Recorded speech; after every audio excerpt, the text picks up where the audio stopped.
Good morning. कैसे हैं आप सब? Welcome back wifi study with Nandini. मैं हूं आपकी अपनी नंदिनी सिंह और मैं फिर से आप सबका बहुत सारा स्वागत करती हूं अपने चैनल में वाईफाई स्टडी विथ नंदिनी में। तो जहां पर हम बात करेंगे, डिस्कस करेंगे 8 मई के करंट अफेयर के बारे में। और सबसे पहले हम अपने मॉर्निंग के थॉट के बारे में बात करते हुए स्टार्ट करेंगे। विश्वास के बिना कुछ भी संभव नहीं है और विश्वास के साथ कुछ भी असंभव नहीं है। यानी कि अगर आपको भरोसा है कि आप सफल हो सकते हैं, कोई काम आपको मुश्किल लग रहा है और लग रहा है कि इस काम को मैं कैसे कर पाऊंगा या कर पाऊंगी, तो अपने ऊपर भरोसा रखिए, अपनी मेहनत के ऊपर भरोसा रखिए। क्योंकि जब आप भरोसा करते हैं, मेहनत करते हैं, तो कुछ भी असंभव नहीं रह जाता है। और अगर आप भरोसा नहीं करते हैं, मेहनत नहीं करना चाहते हैं, तो कुछ भी संभव नहीं हो सकता है। तो सफलता के लिए बहुत ज़रूरी है दोस्तों कि हम भरोसे के साथ पॉजिटिव वे में खुश रहते हुए आगे बढ़ें, मेहनत करते रहें और एक दिन हमें ज़रूर ज़रूर अपनी मंजिल मिलेगी। तो इसी विचार के साथ में मैं स्टार्ट करूंगी आज की अपनी क्लास को। ठीक है, देखिए ये जो आप, जैसे ये जो चिन्ह है ये आप देख रहे हैं और आप देखते भी हैं इसको। ठीक है ना, ये रेड क्रॉस का चिन्ह है।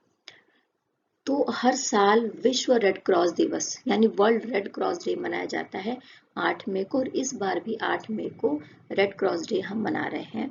और इस वर्ष की जो थीम है वो क्या है?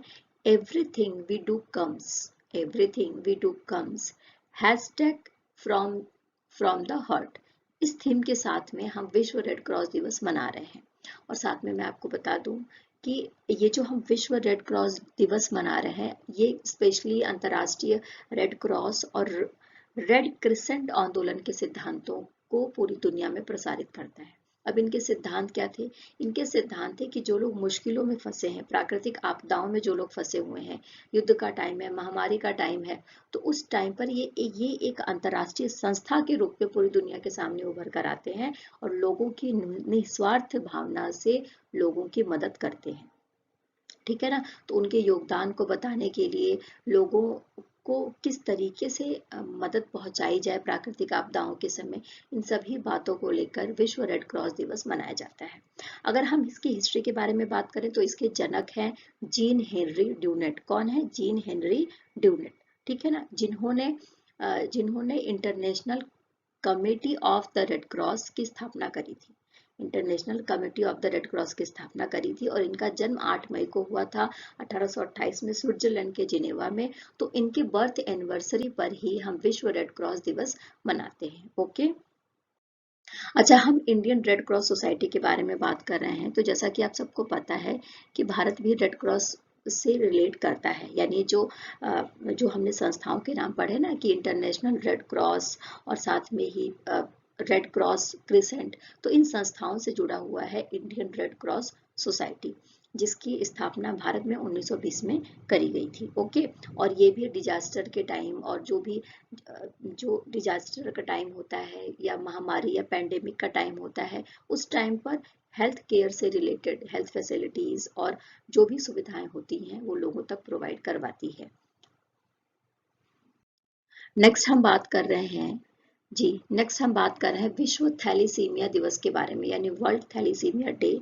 हम हर साल 8 मई को मनाते हैं और इस बार भी हम मना रहे हैं 8 मई को विश्व थैलीसीमिया डे। ओके, अच्छा, ये एक तरीके की जनरेटिक बीमारी है, यानी एक आनुवांशिक विकार है जो स्पेशली क्या होता है कि हमारे ब्लड में, जो ह्यूमन का ब्लड है उसमें हीमोग्लोबिन बनना बहुत कम हो जाता है। हीमोग्लोबिन की मात्रा बहुत कम हो जाती है, जिसकी वजह से थैलेसीमिया के जो पेशेंट होते हैं उनको महीने के दूसरे या तीसरे हफ्ते में, यानी हर दूसरे या तीसरे हफ्ते में इनको ब्लड चढ़ाने की ज़रूरत पड़ती है।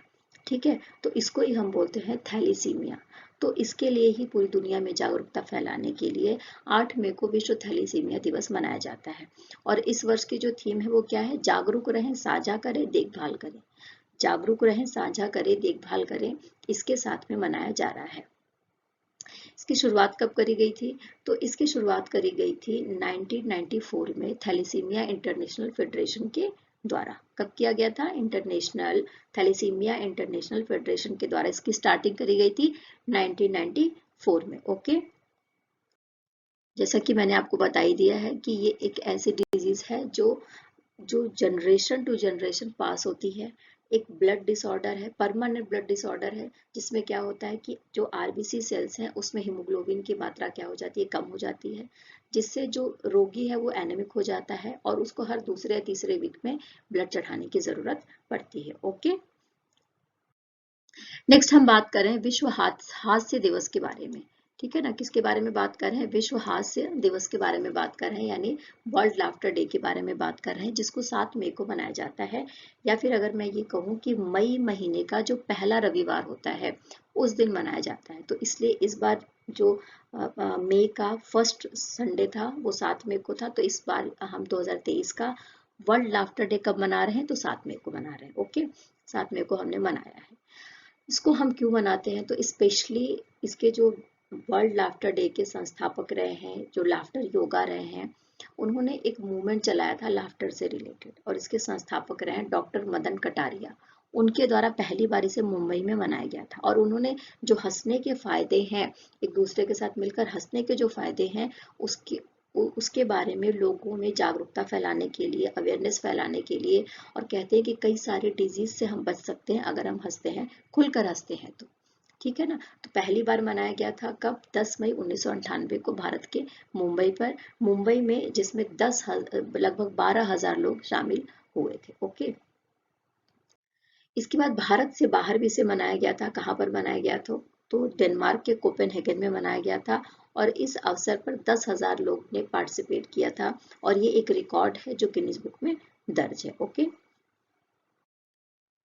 देखिए नेक्स्ट न्यूज जो हमारे पास है वो बीआरओ से रिलेटेड है। बीआरओ मतलब बॉर्डर रोड ऑर्गेनाइजेशन। ठीक है, तो हमने बॉर्डर रोड ऑर्गेनाइजेशन का 64th नंबर का फाउंडेशन डे सेलिब्रेट किया है 7 मई को। कहाँ पर किया है, तो मुख्य अभियंता और उपकरण प्रबंधन सम्मेलन, chief engineers and equipment management conference was organized at BRO school and centre in Pune. यानी हमने पुणे में इस सम्मेलन का आयोजित किया और वहां पर हमने मनाया है, और इस समय रक्षा राज्य मंत्री श्री अजय भट्ट उपस्थित थे। ठीक है, और साथ में ही बीआरओ तकनीक प्रशिक्षण परिसर और ऑटोमेटेड ड्राइविंग ट्रैक, इसका उद्घाटन किया गया है। बीआरओ टेक्निकल ट्रेनिंग कॉम्प्लेक्स का साथ में, और ऑटोमेटिक ड्राइविंग ट्रैक का भी इस अवसर पर उद्घाटन किया गया था। ओके, देखिए जो नेक्स्ट न्यूज है हमारे पास वो है सीमा सड़क संगठन किसे कहते हैं, क्या है वो, उसके बारे में। ठीक है ना, तो देखिए बीआरओ, बीआरओ मतलब बॉर्डर रोड ऑर्गेनाइजेशन। ठीक है, इसकी स्थापना कब करी गई थी, या इसको एक संगठन के रूप में इसको गठित कब किया गया था, तो 7 मई को गठित किया गया था 1960 में। ठीक है, और इसके बाद मैं आपको बता दूं कि इसका जो प्रमुख काम है वो भारत की सीमाओं पर सड़क बनाने का काम है, और इसके अलावा भारत के साथ जो सटे हुए पड़ोसी देश हैं वहां पर भी सड़क बनाने का काम इसके द्वारा किया जाता है। और ये भारत के 19 राज्यों और जो हमारा केंद्र शासित प्रदेश है अंडमान और निकोबार द्वीप समूह के साथ साथ अफगानिस्तान, भूटान, म्यांमार, तजाकिस्तान और श्रीलंका जैसे पड़ोसी देशों में भी सड़क निर्माण के से रिलेटेड जो बुनियादी ढांचा है उसको विकास का काम करती है, और साथ में ही ये रक्षा मंत्रालय के तहत काम करती है। ओके, अच्छा, इसकी जो सबसे बड़ी उपलब्धि हाल ही में, जैसा कि हमने अटल सुरंग के बारे में सुना है जो हिमाचल प्रदेश में बनाया गया है, तो हिमाचल प्रदेश में निर्मित सबसे लंबी राजमार्ग सुरंग है अटल सुरंग, और जिसका निर्माण बीआरओ के द्वारा किया गया है। अगर हम रोहतांग दर्रे को देखेंगे तो रोहतांग दर्रे के नीचे इसे इसे 8.8 किलोमीटर की लंबाई में बनाया गया है इस अटल सुरंग को। ठीक है, और जिससे क्या होगा, मनाली और लेह के बीच में जो 46 किलोमीटर की जो यात्रा करते हैं और हमें टाइम भी ज़्यादा लगता है, तो वो टाइम जो कंज्यूमिंग है वो कम हो जाएगा इस सुरंग के माध्यम से, जिसका नाम है अटल सुरंग। ओके, तो अभी तक की सबसे बड़ी उपलब्धि है बीआरओ की। बीआरओ के महानिदेशक कौन है, तो लेफ्टिनेंट जनरल राजीव चौधरी जी है। क्लियर हो गया। देखिए अब हम बात करेंगे बीआरओ की दंतक परियोजना के बारे में। ठीक है, जैसा कि हमने अभी पढ़ा कि 1960 में इसका गठन किया गया था, और जब इसका गठन किया गया था तो उसके बाद ही 24 अप्रैल 1961 को भूटान के राजा थे और भारत के उस समय के तत्कालीन हमारे प्रधानमंत्री थे पंडित जवाहरलाल नेहरू, इनके बीच में इस परियोजना के बारे में बात किया गया था। ठीक है, और उसी समय से ये परियोजना दोनों देशों के बीच में चल रही है, क्योंकि इसका प्रावधान जो भूटान और भारत की मित्रता संधि 1949 के तहत किया गया था, है ना। अब ये इसमें क्या था, तो इसमें ये था कि भारत और भूटान के बीच में कनेक्टिविटी को बढ़ाने के लिए, है ना, कनेक्टिविटी को बढ़ाने के लिए, परिवहन साधनों को बढ़ाने के लिए परिवहन सुविधाओं का निर्माण किया जाएगा, जिससे दोनों देशों के बीच में सामाजिक और आर्थिक विकास हो सके। तो इसके लिए सड़कों का निर्माण किया जाएगा, उनका रख रखाव किया जाएगा। तो इसी के बेस्ड पर है दंतक परियोजना। ठीक है। नेक्स्ट न्यूज है हमारे पास बुंदेलखंड से रिलेटेड। बुंदेलखंड कहाँ पर है, तो यूपी में है। तो यूपी का जो ललितपुर जिला है, वहां पर एक फार्मा पार्क बनाया जा रहा है। कौन सा पार्क बनाया जा रहा है? फार्मा पार्क बनाया जा रहा है ललितपुर जिले में।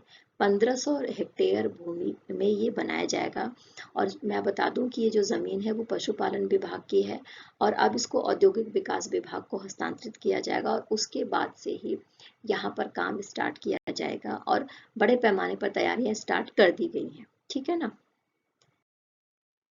देखिए, जो इस फार्मा पार्क में जो जमीन खरीदेगा, जो एंटरप्रेन्योर जमीन खरीदेगा, उसको 100% एग्जम्पशन दिया जाएगा स्टैम्प ड्यूटी पर, जो लैंड परचेज करेंगे। साथ में कैपिटल सब्सिडी दी जाएगी, और जो लेबर होंगे उनके लिए हाउसेस बनाया जाएगा, और एम्प्लॉयमेंट जनरेट किया जाएगा, यानी रोजगार का सृजन किया जाएगा। गवर्नमेंट के द्वारा ऐसी बात कही गई है। ओके। नेक्स्ट न्यूज़ है हमारे पास यूपी गवर्नमेंट से ही रिलेटेड। यूपी गवर्नमेंट क्या कर रही है? यूपी गवर्नमेंट का जो गौतम बुद्ध नगर जिला है, वहां पर पहला मेडिकल डिवाइस पार्क स्थापित करने की बात कही गई है। और ये गौतम बुद्ध नगर में यमुना एक्सप्रेसवे है, वहां पर औद्योगिक विकास प्राधिकरण में 350 एकड़ भूमि में इस मेडिकल डिवाइस पार्क को बनाया जाएगा। 350 एकड़ भूमि में बनाया जाएगा। जो यमुना एक्सप्रेसवे औद्योगिक विकास प्राधिकरण है, वहां पर बनाया जाएगा। और इसके लिए ये जो है सेक्टर 28 में, ईडा के सेक्टर 28 में इसको स्थापित किया जाएगा, इस पार्क को। ठीक है ना। ईडा का मतलब क्या है? ईडा का मतलब है औद्योगिक विकास प्राधिकरण। ओके। तो औद्योगिक विकास प्राधिकरण का जो 28 नंबर का सेक्टर है, वहां पर इस पार्क को बनाया जाएगा। और इसके लिए 50 उद्यमियों को, यानी 50 जो बिजनेसमैन है, उनको प्लांट आवंटित किए जाएंगे, जमीनों की खरीद कराई जाएगी उनके द्वारा। साथ साथ में ये भी बोला जा रहा है कि इस पार्क को मेट्रो से, एक्सप्रेसवे से, ट्रांसपोर्ट सिटी से और बुलेट ट्रेन से जोड़ने की भी परियोजना बनाई गई है। ठीक है। यहाँ पर एक पुलिस थाना भी बनाया जाएगा, जो कि यहाँ पर काम कर रहे लोगों के लिए सुरक्षा प्रोवाइड कराने का काम करेंगे। इसके अलावा यहाँ पर ग्लोबल इन्वेस्टर्स समिट में उत्तर प्रदेश को चिकित्सा उपकरणों के निर्माण में 16,420 करोड़ रुपए के निवेश प्रस्ताव प्राप्त हुए थे। अभी जैसा कि हम सबको पता है कि फरवरी में यूपी के लखनऊ में, लखनऊ यहाँ की राजधानी है, उस राजधानी में ग्लोबल इन्वेस्टर्स समिट हुई थी, और उस समिट में ही मेडिकल फैसिलिटी के फील्ड में यूपी गवर्नमेंट को 16,420 करोड़ रुपए के जो इन्वेस्टमेंट है वो प्राप्त हुए थे। तो इस इन्वेस्टमेंट का ही यूज किया जाएगा कहाँ पर? गौतम बुद्ध नगर में पहला मेडिकल डिवाइस पार्क बनाकर। ओके। और इसके लिए 175 MU, मतलब अलग अलग फील्ड के लिए 175 समझौते भी किए गए हैं। ठीक है। देखिए, जो नेक्स्ट न्यूज है हमारे पास भारत और बांग्लादेश से रिलेटेड है। भारत और बांग्लादेश के बीच में सिलहट के भोलागंज में सीमा हाट का उद्घाटन हो रहा है। अब थोड़ा इसको समझ लेते हैं। तो देखो, बांग्लादेश में सिलहट है और भोलागंज भारत में है। तो इनकी सीमाओं पर ही हाट स्थापित किया जा रहा है। हाट का मतलब क्या होता है? एक तरीके का मेला स्थापित किया जा रहा है, एक तरीके का स्टॉल लगाया जाएगा। हाट का मतलब है स्टॉल लगाया जाएगा, जहां पर दोनों देशों से रिलेटेड जो स्टॉल होंगे वो दिखाई देंगे। तो भारत की तरफ से 26 स्टॉल लगाए जाएंगे, और बांग्लादेश की तरफ से 24 स्टॉल लगाए जाएंगे। ठीक है।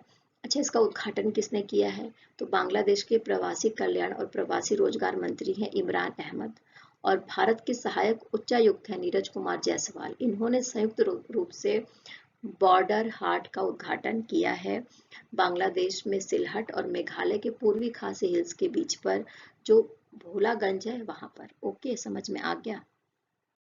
अच्छा देखो, ये जो बॉर्डर हाट है वो कब खुला रहेगा? तो ये वेडनेसडे टू सैटरडे 10 बजे से लेकर 4 बजे तक के बीच में इसको खोला जाएगा। ओके।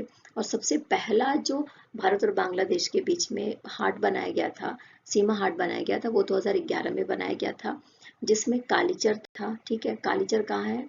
तो बांग्लादेश का कुरीग्राम था, और भारत का कालीचर था।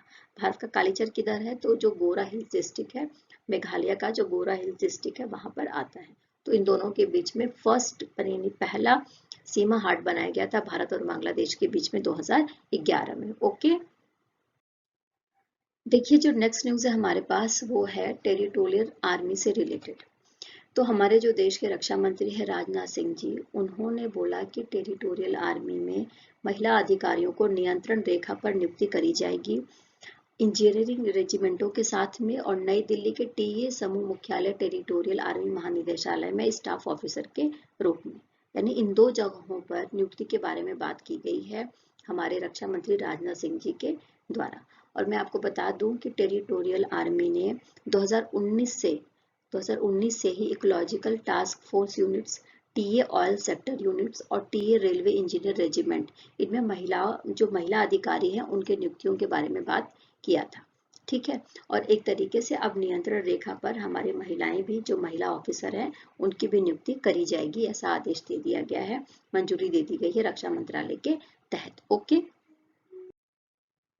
Defence minister approves deployment of women officers of territorial army on the line of control. Okay, और ये जो टेरिटोरियल आर्मी है ये किस पर बेस्ड होती है, तो ये बेस्ड होती है सिटीजन सोल्जर्स पर, यानी एक तरीके से नागरिक सैनिक के रूप में काम करती है। ओके, पीएम मोदी फ्रांस के बेस्टिल डे परेड के मुख्य अतिथि होंगे। ठीक है ना, यानी PM Modi will be the chief guest of the France Bastille day parade, जो 14 जुलाई को होने वाला है। और इसके लिए फ्रांस से प्रस्ताव आया था, जिसको जो पीएमओ है उसने स्वीकार कर लिया है। और साथ में इस परेड में भारतीय सशस्त्र बलों का एक दल भी फ्रांसीसी बलों के साथ में हिस्सा लेगा। ओके, इस सेशन में इतना ही। फिर से कल मुलाकात होगी इसी चैनल पर, इसी प्लेटफॉर्म पर। तब तक के लिए टेक केयर, बाय बाय। और प्लीज़ लाइक करना मत भूलिए, चैनल को लाइक ज़रूर करिए, मेरे साथ बने रहिए। आपका तहे दिल से शुक्रिया अदा करती हूँ जो लोग मेरे साथ बने रहते हैं, और जो लोग नहीं बने हैं, जो नए हैं, तो प्लीज़ चैनल को सब्सक्राइब कर लीजिए और बेल आइकन ज़रूर प्रेस कर लीजिए। ओके, तब तक के लिए बाय बाय, टेक केयर।